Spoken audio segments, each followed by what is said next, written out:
It's Our Story. Laura Hershey, Denver, Colorado. And that's when I got involved in ADAPT also. When I started working at the Independent Living Center, then I also heard about ADAPT and started going on on the trips, to protest. At the time it was protesting inaccessible public transportation.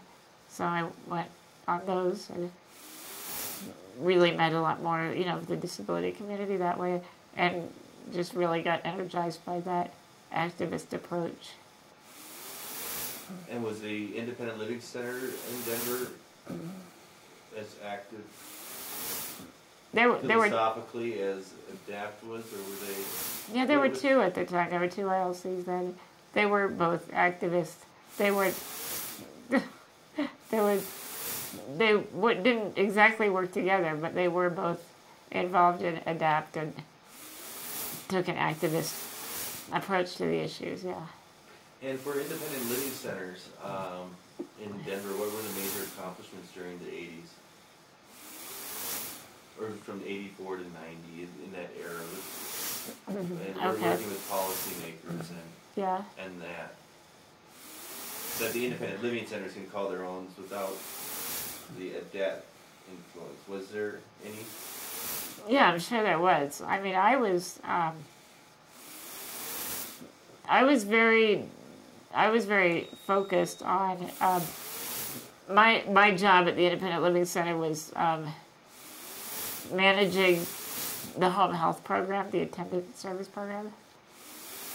And so I hired and supervised all the attendants and supervised, scheduling them to work with different people with disabilities in their homes.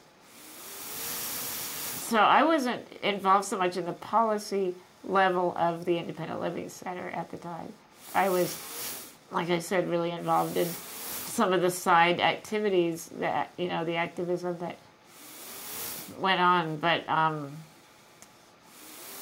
let me think. I know there were, I think the ILCs through the 80s were really good at giving a voice to the disability community.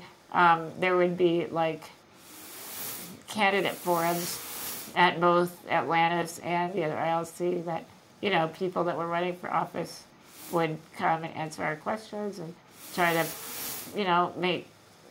convince us that they cared about disability rights. So I think that had a good effect. There were struggles around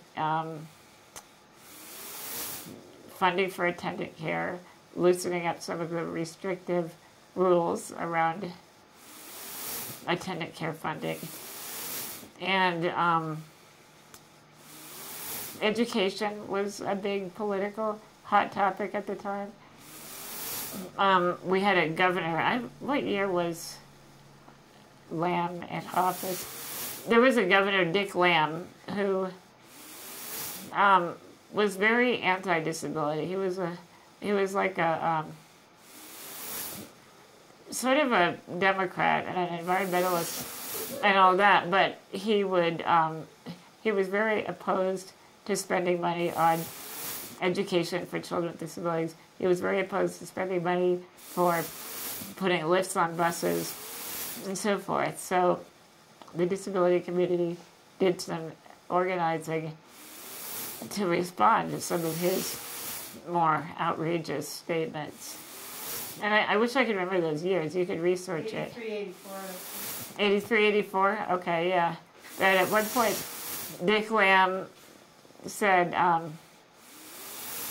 this was when he was in office too, that some reporter asked him about funding for special education, and he said something like, does it make any sense for the state to pour, all of this money into educating a child, and the only thing the child will ever do is learn how to roll over?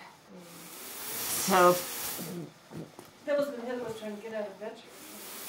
yeah, it was. And actually, he's still around today, advocating some pretty unsavory positions. He's supposedly a big healthcare expert now, And he's, come out with positions like people over a certain age shouldn't be given antibiotics when they get, an infection, because it's just, it's better if they just pass on. Duty to die. Yeah, he's actually used the term duty to die. So, he's a scary individual, but he's, unfortunately speaking, for attitudes that a lot of people hold. He's the director of the Center on Ethics at DU. Wow. Yeah, you gotta watch out for those ethicists. The It's Our Story project is a national effort to make disability history public and accessible. Visit us at www.itsourstory.org or on the It's Our Story project YouTube channel.